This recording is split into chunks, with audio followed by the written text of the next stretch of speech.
Former Bank of Zambia Governor Caleb Fundanga has warned that negative sentiments have the potential to worsen the country's debt situation. Home Affairs Minister Stephen Kampyongo has dismissed reports that police have banned opposition election campaigns in the Mangango parliamentary by-elections. And Gender Minister Elizabeth Piri has called for the arrest of the man in a video circulating on social media in which he is seen harassing his wife for allegedly committing adultery. In other news, in detail. Former Bank of Zambia Governor Caleb Fundanga has warned that negative sentiments have a likelihood of worsening the country's debt situation if left unattended to. Speaking at a public date in Daba under the theme addressing Zambia's economic challenges for a stronger future, Dr. Fundanga says that the speculation on the country's current debt situation is as a result of lack of effective communication from government. And Dr. Fundanga has implored the business community to stop bad-mouthing international leaders such as the International Monetary Fund (IMF).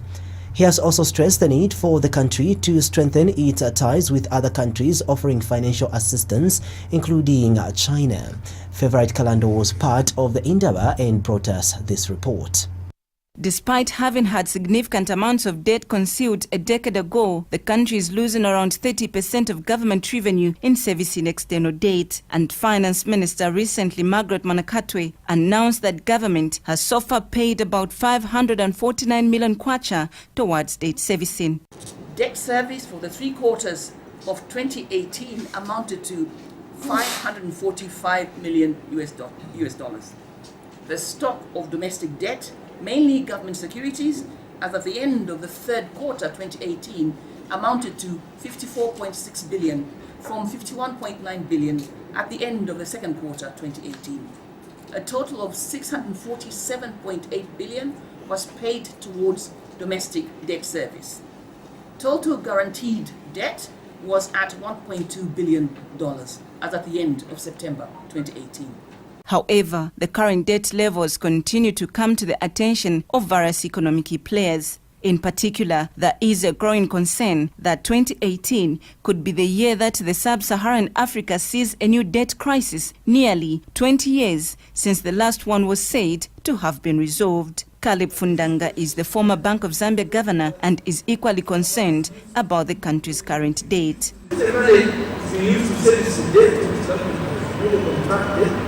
You may get shortages of foreign currency. You may have local currency weakened. If it starts weakening, even the cost of servicing the loans by the government will also change because there is more kwacha to buy the dollars to service the day. So it's like everything gets more complicated if you are not controlling the way you are borrowing. Now, obviously, as you discuss, you see how the domestic borrowing will be brought under control as well, because it's a source of a lot of people of public funds going towards public expenditure and therefore reduce the need to borrow. Speaking at the public debt Indaba, dubbed Addressing Zambia's Economic Challenges for a Stronger Future, Dr. Fundanga notes that Africa is not the only continent with debts from China. But now everybody is after China because they has gone so far. So they've got the highest level of reserves in the world and so forth. And it's not only us who are benefiting from Chinese money, for instance. If you look at the American debt, the federal bond that they issue. In fact, the biggest taker of American debt is China. Finance Minister Margaret Manakatwe sheds more light on the current status of debt in the country.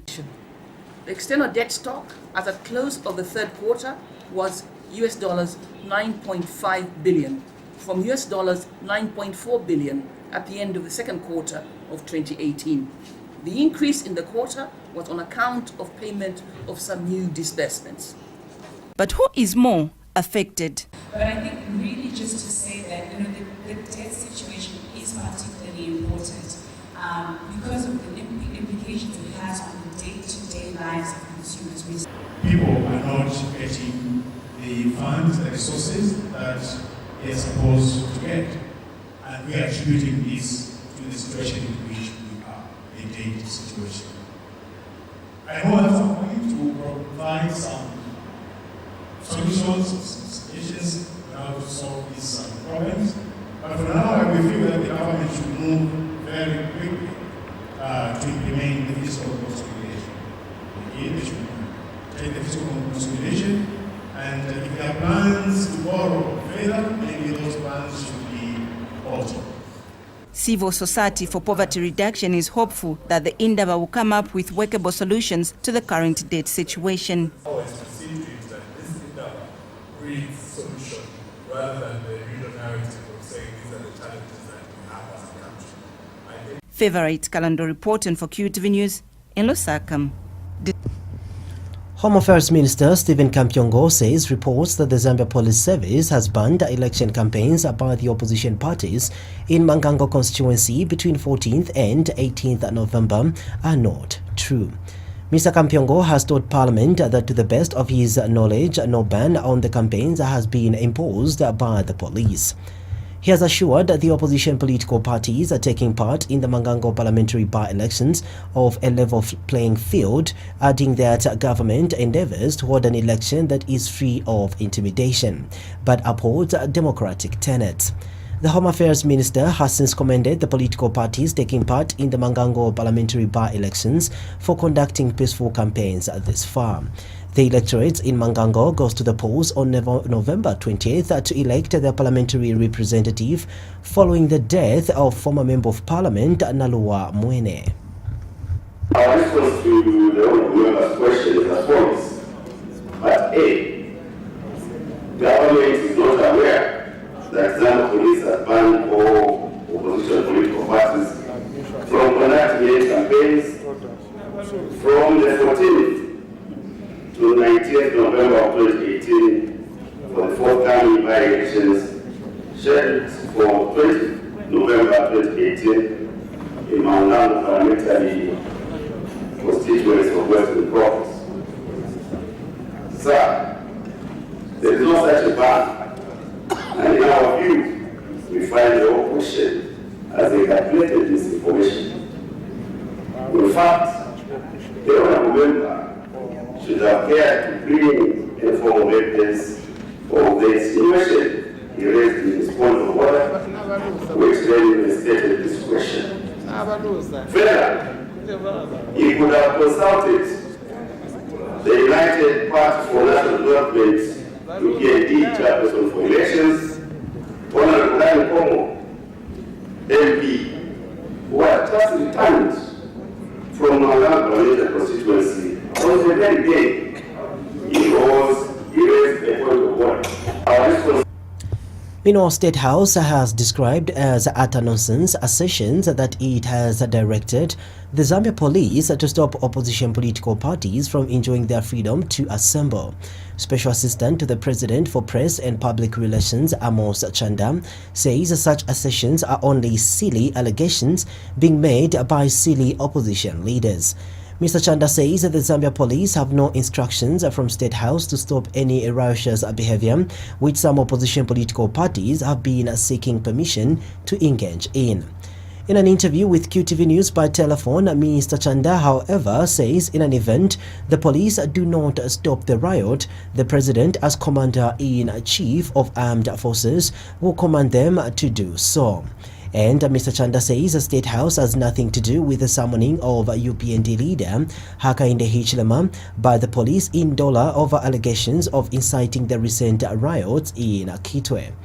He, however, says that if the police do not find it to be a problem for a citizen to go on radio and incite people to commit a crime, State House can remind the police to stop the criminality. Mr. Chanda says the State House has full confidence in the Zambia Police Service capabilities to detect crime and prosecute criminals. So here what I'm telling you that the police operate independent. We have full confidence in them that they can detect crime and prosecute. You know, our first core of duty, our expectation is that if police can prevent crime, we'll be happier with them than if they are able to prosecute. If they can actually prevent it, it would be far better for us than their success in preventing crime is more appreciated by us than their success in prosecuting. Because by the time they are prosecuting, Sichula would have been murdered. They can actually secure a conviction. Will Sichula come back to life? So, if Mr. Kambwiri's criminal gangs and his criminal mind is being contained by a proactive police, that is, he must comply with the moral majority who don't commit a crime. So he must not bring in the state house when police have prevented him from committing a crime. So it doesn't matter how many times he applies for a permit to riot, the police won't give it. On the other hand, if Nathan Chan applies 100 times to spread messages of peace, promote unity and coexistence, I suspect police will 100 times give him that permit. So here, Minister of Gender Elizabeth Phiri has condemned in the strongest terms the video circulating on social media of a man harassing his wife allegedly committing adultery. Mrs. Phiri has since called on the police to take necessary action against the perpetrator. She says there are better channels to air grievances than resorting to violence and breaking the law with impunity. The minister adds that there is no one who is above the law despite the relationship the perpetrator and the victim may have, stating that violence is wrong in all its forms. Mrs. Phiri says that gender-based violence is a violation of human rights which should not be condoned irrespective of the offense committed. She has also condemned people who are in the habit of taking pictures and recording similar instances instead of helping vulnerable victims who are unable to defend themselves. Mrs. Phiri says that beginning November 25th to December 10th, the country will join the rest of the world in commemorating 16 days of activism against gender-based violence, and that it is during this period that sensitization programs will be rolled out in communities on the dangers and repercussions of GBV. She says Zambia has been recognized globally as a champion for the elimination of all forms of sexual and gender-based violence. Therefore, citizens need to work with government in eliminating this vice. This is according to a statement issued by Ministry of Gender Media Liaison Officer Mwape Mwenya. The Zambia National Men's Network has called for legislation that will allow the castration of defilers and rapists in the country.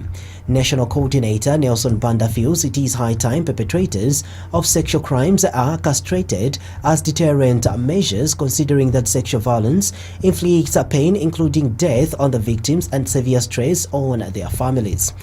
Mr. Banda says that the recent defilement of two girls aged 13 in Lusaka in separate incidents calls for a change of legislation in dealing with sexual violence against innocent girls and women. He has told QTV News that castration is the only solution to stop sexual violence against innocent girls. Mr. Banda has noted that the handing down of long jail sentences on defilers and other sexual violence offenders has not deterred would-be offenders from committing sexual violence on girls and women. Therefore, the need to consider castration as a lasting solution. He has since appealed to parliamentarians to enact a piece of legislation for the castration of rapists and defilers, as they are a danger to the society. The Zambia Police Service recorded a total of 664 cases of child defilement in the third quarter of 2018. In one person, and to make it worse, it has brought a lot of stress on the family and even the friends, to see their friends in hospital being, subjected to that kind of traumatic experience. I think it's very, very sad. So the whole family is under stress because they have to deal with the issue of looking after the girl, the medicals, and a whole range of things that comes with the experience that she'll go through. Her life has been ruined completely for the rest of her life. Meanwhile, all these guys, the three guys, have run away. Okay, so we need an approach that will send. We need an approach that will send a very big signal. And for us as Zambia National Men's Network, we are going ahead to lobby members of parliament to start the process. After all, this thing is not something new. It was discussed before in parliament. As far back as 1993, other members of parliament talked about it. So it's a new chapter that they need to open and look into the possibility of discussing this. It's a debate that was provoked, that we need other people to talk about it so that as a nation we can agree. It's not about us as Zambia National Men's Network, but everyone in the country must get involved and participate in this debate to see whether it will be viable. And it will be viable. If it will be viable, the members of parliament will deal with it. So we are going around to collect signatures, which will pass on to members of parliament so that they can debate in parliament to bring this issue to a close, to protect the young girls. Vice President Inongawina says it is important that the 2020 census of population and housing is properly executed to inform the 2021 electoral process. In a speech read on her behalf by National Development Planning Minister Alexander Chiteme during a 2020 Census Resource Mobilization Stakeholders meeting, Ms. Wina says that the census will provide a basis for undertaking accurate electoral delineation and voter registration throughout the country. She says that government realizes that the census of population and housing is the cornerstone of national statistics. Ms. Wina states that government's consistency in undertaking censuses has enabled the availability of information necessary for informed planning and monitoring and evaluation of development programs. She says that because of the broad coverage, data from population census has positive impact on economic growth and development as it provides relevant, timely and reliable baseline official statistics required for ensuring development planning, targeting of resources and accountability. The Vice President notes that a census by its nature is a huge and costly undertaking and has since urged cooperating partners to support the government in any way possible to enable it to conduct the 2020 census that will provide important data for policy making, planning and evaluation. The census by its nature is a very huge undertaking and it's a very costly exercise that requires concerted efforts by all development partners. The census operation is intense, and this undertaking has a number of components which can be summarized into three major components, namely pre-census activities, preparatory stage, the main census activity, which is data collection, and the post-census activity, which is evaluation, analysis, and dissemination of information. The success of the 2020 census will therefore depend on the commitment and support from all of us here. As usual, my government shall always remain grateful to your support towards the 2020 census, including timely disbursement of committed resources. Therefore, the control officer and the Central Statistics Office management have a duty to demonstrate our gratitude through prudent management of the census resources. And speaking at the same event, National Development Planning Permanent Secretary Chola Chabala says that the census of population is the only statistical activity which can adequately provide demographic and socio-economic characteristics of the entire population of Zambia. Mr. Chabala says that the ministry, through the Central Statistical Office, CSO, has commenced the preparations for the 2020 population and housing census.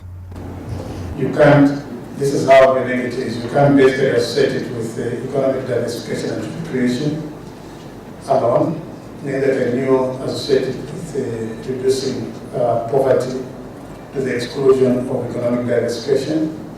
It also fits into providing data for reducing development inequalities, human development, and it's also by and large a governance issue, because census provides information that creates a platform for accounting for development results.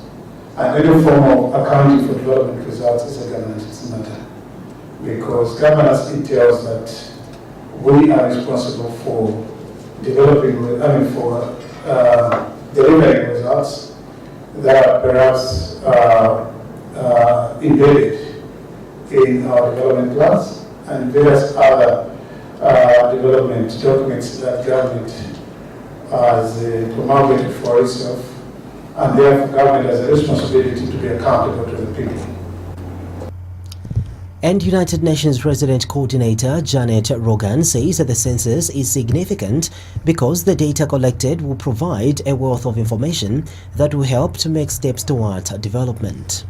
So for Zambia to come in its own cycle of censuses, with the census in 2020, it's very, very significant because the data that will come from a massive exercise countrywide, right down to the lowest levels in every province from the census, will provide a wealth of information to help all of us to be able to decide and prioritize on what steps are needed for development. The other element that we know now in the modern world, and the sustainable development world, is that we need data to be disaggregated. For those who are not specialists in data and statistics, it just means that we need to know the smallest details right down to the lowest level and separated out by different groups.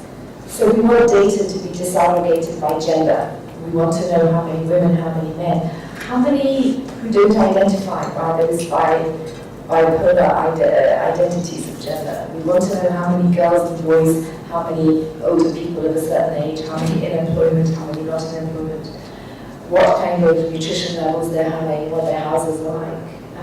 All sorts of things, so that we can understand who's being left behind, in what way, and how we can address those things most effectively. So for that, Chief Justice Irene Mambilima has noted the need for speedy dispensation of cases and affordable justice for all people. Justice Mambilima says a predictable legal system contributes immensely to the development of the country, as recent trends have shown that investors are more inclined to invest their money in jurisdictions where litigations is predictable. She has noted the need for lawyers to tell their clients with confidence when a particular case will end once it has commenced. The Chief Justice said this when she officiated at the sensitization workshop for over 200 members of the bench and the bar on the proposed amendment to the High Court Rules and Ethics organized by the Law Association of Zambia, LAS. And the Chief Justice has noted the need for a proper administration of justice with a call on lawyers to reform their duties according to the set rules. She says a proper administration is not only beneficial to the court but also to the client and community at large. There is need for counsel to say with confidence to their client that if an action is commenced today, it will end by such and such a day. In modern times, one cannot overemphasize the need for a predictable legal system. Recent trends show that investors are more inclined to invest their monies in jurisdictions where litigation is predictable. They will not invest their monies where they are uncertain as to when their matters will be disposed of, even when their judgments will be delivered. For this reason, a predictable legal system contributes immensely to the development of a country as a whole. It is also important for me to mention that these proposed rules have not yet been appended by my signature because as a judiciary, we are alive to the need to engage the association prior to their approval. Your association is not only mandated by Section 4 of the Law Association of Zambia Act to contribute to the development of the law, but also to initiate law reform. Today's exercise is therefore aimed at your association also fulfilling its mandate. One important feature of the proposed rules, which will be reviewed in the first presentation, is that they will require active participation by both the judge and counsel.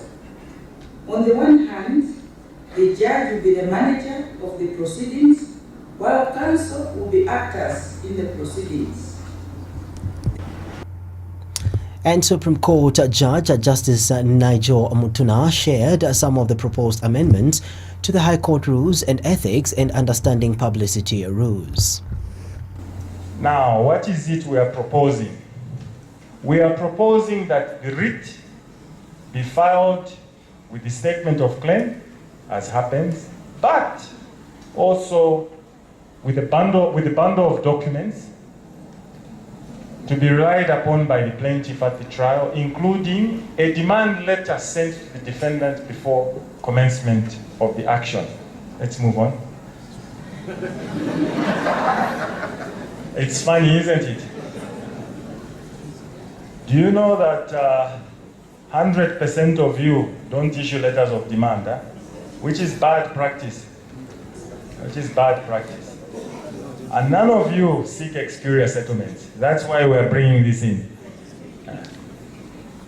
The originating process must also include a list of witnesses to be called by the plaintiff at trial, a written statement of each statement, that is the witness statement. Once again, prior to issuance of a writ, a plaintiff shall serve a letter of demand on the defendant, which shall set out the claim and the circumstances surrounding the claim in details. The situation as regards originating summons remains as it is currently. We can move on. Of course, once the process is filed, the proper officer places an official seal on the writ, statement of claim, and he shall also stamp the accompanying documents. Meanwhile, as President Eddie Mwitwa is hopeful that the amended rules, once approved, will change the status quo on the justice system in the country.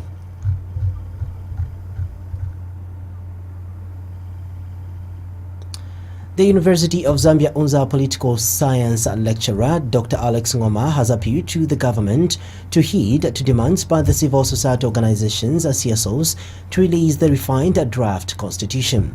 Dr. Ngoma tells QTV News that it is important that government listens to these demands as CSOs represent the voice of the voiceless. He says the release of the refined draft constitution will allay fears that it has been tampered with and will also allow for the scrutiny of the document. Meanwhile, Dr. Ngoma has advised leaders of CSOs to desist from being partisan in the execution of their mandate. He says that the civil society should ensure they represent the views of the people they represent and not otherwise. I would like to encourage the civil society organizations to understand that if government is trying to hide something, that something cannot be hidden permanently. It will still come out at some point, because in any case, the government will be required to release the constitution anyway at some point. So if the government is reluctant, fine. But of course, the government must also listen to its people. I think it's important that the document is made available for people to scrutinize it before going further, just to allay fears that maybe the document has been tampered with. I do not think that anything has changed from the submissions made by the people. I would like Her Education Minister Nkanduluo says that government will in the 2019 academic year only sponsor 1,619 students with government loans at the Copperbelt University. Professor Luo has told Parliament in a ministerial statement that this is against a total of 3,956 prospective students that had applied for government loans sponsorship. She has attributed the reduction in the number of students to be supported to the increase in tuition fees by the two higher learning institutions, namely the University of Zambia Unza and the Copperbelt University CBU, which she says is justifiable. Professor Luo explains that in order to ensure fairness in the distribution of the slots for the loans board used a stringent criteria which saw about 450 places given to rural-based applicants, another 450 were female students, while 719 were given on merit to students that got the best grade 12 results. The minister has further said that government has retained the same budget for the loans to students despite the austerity measures government has put in place and the increase in tuition fees by the two universities. She has expressed hope that once the loans recovery process is strengthened, more students will be able to benefit from the loans. However, due to the increased cost of training a student and the limited resource envelope, the number of students that will be supported in 2019 has been reduced. Mr. Speaker, we had a total of 3,956 applicants for loans from prospective first-year students going to CDU in 2019. But due to the reasons I have highlighted, only 1,619 learners will be supported.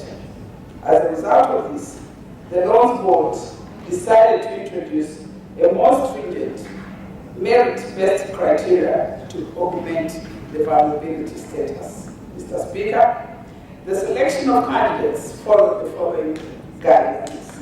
30% of slots of loans were allocated to female students, and in this regard, 450 learners were offered loans. 30% of the slots were allocated to rural communities, and another 450 learners were supported. And 40% of the slots were allocated on merit, and this represented 719 learners. Bus and Taxi Drivers Association of Zambia has cried foul over the additional requirement fees introduced by the Road Transport and Safety Agency (RTSA) for renewing the road service license for the year 2019. Association President Tresford Mwila has accused the RTSA of using force to obtain money on behalf of the Chartered Institute of Logistics and Transport (CILT) and the Bus and Taxi Owners Association, the institutions they do not belong to. Mr. Mwila has told a media briefing that following this development, his association held a meeting with the CILT executive during which it was revealed that buses do not qualify to be members of CILT. He says RTSA should not use the relationship it has with CILT to disregard the law and obtain advantage of people that may be ignorant about something and force them to be members. Mr. Mwila says his association finds it irregular and unethical that RTSA's relationship with CILT is being used by the agency whose Chief Executive Officer, Zinda Wasoko, is the president of CILT. The Bus and Taxi Drivers Association of Zambia has since demanded that RTSA refunds all its members that have already made the payment, failure to which it would take legal action against the agency. That the additional requirement by road transport and safety agents compiling anyone intending to renew the road service license to pay fees to the Chartered Institute of Logistics and Transport, common known as CILT of Zambia, and a membership fee that has to be paid to the Bus and Taxi Owners Association of Zambia. We feel these fees will reduce the revenue on the government because the extra fee are collected illegally. The consequences coming for next year is that as long as there are few that contemplates the government revenue will be less. Going by the above definition, which were they were not in dispute, it is clear that the public transport sector or driver operators does not qualify to the membership of the Chartered Institute and Logistics. And BTDAZ National Secretary Sidney Mbewe has described the route taken by RTSM and CILT to obtain money from their members as illegal. Mr. Mbewe says BDTAZ will stand firm and will not bow to demands by the two institutions, stating that only with a binding law supporting the move by the two organizations will they be compelled to pay the said amount. Justice Minister Given Lubinda says government is concerned with the emerging cyber crimes in the country. Mr. Lubinda says that while the cyberspace is meant to improve the lives of people, more people are using it to harm others. Speaking at the Interministerial Conference on Cyber Law, Crimes and Security in New Delhi, India, Mr. Lubinda says the international conference is important, especially that Zambia is in the process of developing a legal framework for cybersecurity and cyber crimes. He says that the conference is important as Zambia emphasizes the use of information and communication technologies (ICTs) in the 7th National Development Plan. And the president of cyberlaws.net and Supreme Court of India advocate Pavan Dugal says artificial intelligence is anticipated to match human intelligence by the year 2062, calling for a legal framework among countries ahead of schedule.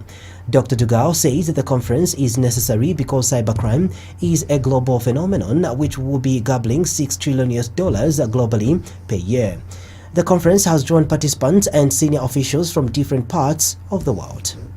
It is our hope that we shall create network linkages from this meeting, because this matter is an evolving matter. And I think it is important for you in the forerunning of this meeting to ensure that a network is established. I believe artificial intelligence is a double-edged sword. Why? Because it can be used for positive and for negative. Still in the news, Lusaka District Commissioner Captain Davison Mlenga has advised the Lusaka Water and Sewage Company against compromising in the provision of adequate and safe water to the people in order to prevent the outbreak of cholera this rainy season. Speaking during the District Development Committee meeting at the Civic Center, Captain Mlenga has encouraged the Lusaka Water and Sewage Company working together with the District Health Office to intensify the sampling of water which is distributed to the residents and also intensify the distribution of chlorine. He says it is better to spend money now by investing in preventive measures instead of using it to contain an outbreak. Captain Mlenga has also stressed the need to clear drainages to avoid flooding once the rainy season starts. We need also to remind our colleagues from Lusaka Water and Sewerage Company that they should not be compromised. Let them also be serious with our work and ensure that adequate, clean water is given to the people in our district. In this way, we avoid the outbreak of cholera and many other diseases like typhoid. We expect that the cleaning and distilling of drainages also should have started to reduce on flooding in our compounds. Money could be spent better now than during the rain season or when we are attacked. For the District Health Office, intensify too on distributing chlorine and also the sampling of water. You know, we hear that this also goes to Lusaka Water and Sewerage Company. We hear that the further the pipe or the water pipe goes, the less the content of chlorine. So we encourage you, or you are reminded to pursue your lines and test the content of chlorine so that we don't or do not endanger the lives of our people in the district. Avoid falling prey to xenophobic utterances as they have the potential to derail investor confidence in our country. Us alone cannot manage to develop this country. We need collaborating partners if we are to accelerate development in our country. We need also. Japan has advised the Zambian government to strengthen the health sector if it is to continue achieving development in a sustainable manner. Japanese ambassador to Zambia, Hidenobu Sobashima, says this is why his country intends to contribute to this process in cooperation with the Japanese private sector. Mr. Sobashima says that this contribution includes the funding of the Japanese Anti-Tuberculosis Association JATA project in Chongwe district. He says that the hope of his country is that JATA, whose funding is over $1.2 million, will continue to bear fruit even after its conclusion. The Japanese ambassador was speaking during a dissemination meeting over the end of the Chongwe JATA project in Lusaka. Now, it is very important hold these dissemination meetings to ensure that even after the departure of Jalta personnel from Chonge district, that anti-TB activities will bear fruit. We believe that for Zambia to continue to achieve further development in a sustainable manner, strengthening the health sector is important among other sectors. Therefore, the government of Japan intends to contribute to this process in cooperation with its private sector in various ways, including funding this project. We sincerely hope that this Jalta's project will continue to bear fruit even after its conclusion, to contribute to universal health coverage in Zambia and creating resilient Zambia. And the Ministry of Health Permanent Secretary Dr. Kennedy Malama has expressed gratitude to the Japanese government for the support it has rendered to end TB in Zambia through the JATA project. Dr. Malama says government will use lessons learned from the JATA project in combating the infectious disease in the country. He says from the JATA project it is clear that dealing with the issue of TB should start from the communities. Let me appeal to His Excellency the Ambassador. Apart from commending you, Your Excellency, for all the support, we urge you to continue supporting the health sector. We are aware of your focus on improving health systems in Zambia through a multi-pronged support, through projects. We are aware of the massive infrastructure support you've given to Zambia, the people of Japan. To the people of Zambia, we commend you. The improvement of Chipata, Kanyama, Matero, Chawama, Chilenje, those nice infrastructure developments which have taken place with the support of the Japanese people, we continue commending you. And also so many other projects through your leadership as the Japanese government. We commend you and we urge you to continue supporting JATA so that moving forward, Your Excellency, we see JATA coming back even on a bigger scale. Minister of Commerce, Trade and Industry Christopher Yaluma says it is incumbent upon consumer protection agencies to ensure unfair trading practices such as unfair contracts, terms and misleading trading practices are addressed in all sectors. In a speech read on his behalf by Ministry of Commerce Permanent Secretary Kayula Siame at the International Consumer Protection and Enforcement Network ICPEN Best Practices Workshop in Lusaka, Mr. Yaroma says in the absence of consumer protection, consumers are exploited in many ways such as sale of unsafe products, hoarding of goods and sale of inferior quality products, to mention but just a few. He notes that the common saying that the consumer is the king has been a mere figurative for some time because many consumers do not have sufficient knowledge about their rights. Mr. Yaluma adds that e-commerce has made it convenient for consumers to purchase products directly from the enterprises using online payment systems, which he says are far from perfect as they present challenges such as consumer data being accessible to an authorized third party without a knowledge or consent of the consumer. He says there is need for consumer protection agencies to access the payment mechanisms available to consumers engaged in e-commerce transactions, their inherent risk and subsequent legal safety nets for consumers. You will all agree with me that as we are moving in terms of globalization and as we are looking to strengthen and deepen our regional integration, this essence of ensuring that competition with consumer protection agencies collaborate is very, very important as more and more of our traders use different platforms such as those internet platforms for their trade. So it's important that the consumers feel confident that they are being protected even as the new ways of trading are coming on board and taking a major part of our economies.